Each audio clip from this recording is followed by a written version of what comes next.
일단 청소년들 같은 경우에는 이제 신체적으로는 아직 뭐 특별히 아픈 데가 없기 때문에 일단 정신적으로 문제가 되는 경우가 많아요. 정신적으로는 이제 술의 가장 큰 기본적인 그 마음 상태가 열등감하고 우울감을 조장한다는 거죠. 그래서 여러 가지 입시 스트레스라든가 또 요새 애들 같은 경우는 다이어트 또 성적에 대한 부담 이런 것들 때문에 그렇지 않아도 정신적으로 열등감이나 우울증이 있는 상태에서 술을 드시게 되면 이러한 열등감이라든가 우울증을 더 심화시킬 수 있어서 아주 극단적인 결과를 초래할 수도 있겠죠. 또한 요새 그 인스턴트 식품을 많이 먹잖아요. 이것과 더불어서 술을 드시게 되면 알코올성 위염, 알코올성 십이지장염 이런 것들을 일으켜서 배탈이라든가 그다음에 그 속쓰림, 위장장애, 뭐 소화가 안 된다든가 이런 것들을 호소하는 그 경우가 상당히 많아지고 있습니다. 이제 전반적으로 사회 분위기가 20, 30대 특히 젊은 여성들이 이제 사회에서 활발히 활동하고 있기 때문에 과거에 비해서 많은 술자리가 이제 이루어지는 거죠. 하지만 이제 여자분들 같은 경우에는 남자하고 틀리 하나의 건강이 또 있어요. 그것보 이제 생식 건강이라고 하는데요.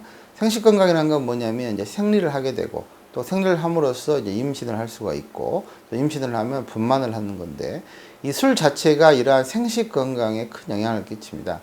그래서 생리가 불순해지고요. 그 다음에 이제 생리가 불순하니까 임신도 어렵게 되는 거고 또 임신을 한다 하더라도 유산이라든가 사산 또 애를 낳는다 하더라도 기형아를 출산한다든가 그래서 술이 이러한 생식 건강에 굉장히 안 좋은 영향을 미칠 수가 있습니다.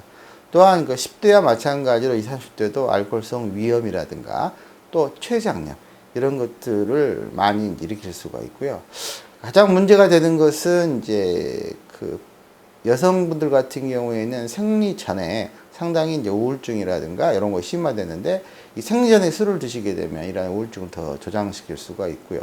또 한 가지 이제 피임약을 많이 드시는데 피임약 자체도 간에서 대사가 됩니다. 그래서 피임약과 술을 같이 드신다면 간은 그만큼 과부하가 걸리는 거죠. 그래서 간에 그만큼 해로운 영향을 미칠 수가 있겠습니다. 일단은 생리 전에는 여성 호르몬이 상당히 많이 나옵니다. 근데 이 여성 호르몬 자체가 알코올의 그 간의 그 해독 작용을 더디게 만듭니다. 그렇기 때문에 원래 생리 전에 술을 드시면 더 빨리 취하는 것 같고 또 술이 안 깨는 것 같고 그런 경우를 많이 하게 되는데요. 이것은 여성 호르몬이 알코올의 해독 작용을 더디게 한 역할을 하는 겁니다. 또한 술 자체는 그 모든 그 근육 통증이라든가 그냥 관절통 기존에 있던 통증을 조금 더 악화시킬 수가 있습니다. 그래서 여성분들 같은 경우에 생리 전에 오는 통증 자체를 술을 드심으로써 그 순간은 그 마스킹 통증을 좀 없애는 것처럼 느껴지지만 술이 깨면 훨씬 더 심한 통증을 야기시킬 수 있기 때문에 이 점 또한 주의하셔야 할 것 같습니다.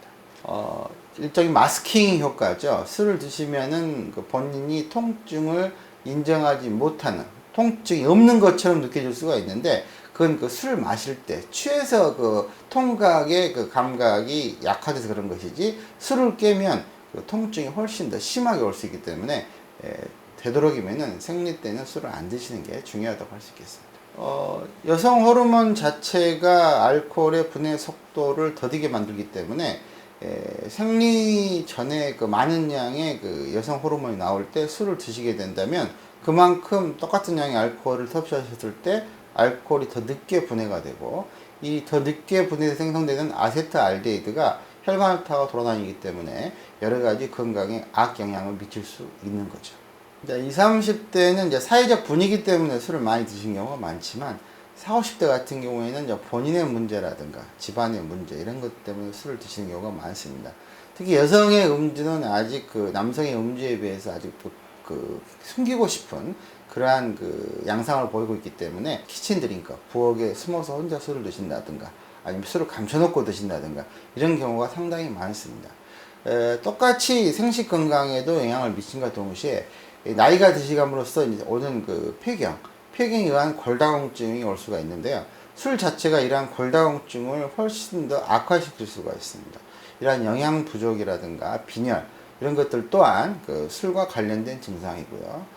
또 한 가지 여성에서 굉장히 중요한 것은 폐경이 생과 동시에 심혈관계 질환이 많이 발생할 수가 있는데 예를 들어 협심증이라든가 뭐 뇌졸중이라든가 근데 술을 드심으로써 이러한 심혈관계 질환 협심증, 심근경색증, 고지혈증, 이런 뇌졸중, 이러한 그 성인병의 그 발생 위험을 상당히 증가시킬 수가 있고요. 유방암이라든가 간암 같이 암의 발생 빈도를 높일 수가 있기 때문에 특히 40, 50대 여성인 경우에는 굉장히 그 건강에, 특히 신체적 건강에 악영향을 미칠 수가 있습니다. 또한 그 피부라든가 그 다음에 그 머리의 탄력성이 떨어지고요. 여성 호르몬의 급격한 감소로 인해서 여성성이 좀 손상됩니다. 그래서 그렇지 않아도 이제 여러 가지 우울증, 갱년기 우울증이 오는데 이런 여성성이 더 빨리 손상이 되기 때문에 이런 우울증을 더 심화시킬 수 있기 때문에 이 점에 유의하셔야 합니다. 절대 그 남자하고 똑같아질 수 없는 게 여성의 음주량입니다. 여성은 남자에 비해서 절대 술을 더 해독할 수가 없고 더 많이 마실 수가 없습니다. 본인의 그 의지로 술을 조금 더 마실 수는 있겠지만 실질적으로 술을 잘 마시는 거하고 본인의 건강이 이게 되는 거하고 좀 틀린 의미거든요. 그러니까 여성분들 같은 경우는 절대 남자보다 그 술을 뭐 잘 마실 수 없다, 똑같은 양을 마실 수가 없다, 이 점을 꼭 인지하시고요. 또 여성분들이 훌륭한 그 생식 건강, 여성분들이 갖고 있는 이제 여러 가지 애를 낳을 수 있는 이러한 건강, 생식 건강에 술이 굉장히 악영향을 미칩니다. 그래서 이러한 그 술은 여성에 있어서는 남성에 비해서 훨씬 더 절제하고 조심해서 드셔야 하는 것이 맞고요. 본인이 이제 술 문제가 있다고 일단 생각이 든다면 뭐 술을 먹고 자주 그 필름이 끊긴다든가 주위 사람한테 술을 좀 그만 먹으라는 이야기를 듣는다든가 이런 양상을 자꾸 보이게 되고 또한 신체적인 병이 생기는데도 불구하고 술을 또 찾게 된다든가 이러한 그 음주 패턴을 보인다면 모든 병이 마찬가지로 조기 진단이 중요하고 조기 치료가 중요하듯이 알코올에 의한 그 신체 질환, 알코올에 의한 의존 또한 조기 진단과 조기 치료가 굉장히 시급한 치료 방법이라고 할 수 있겠습니다.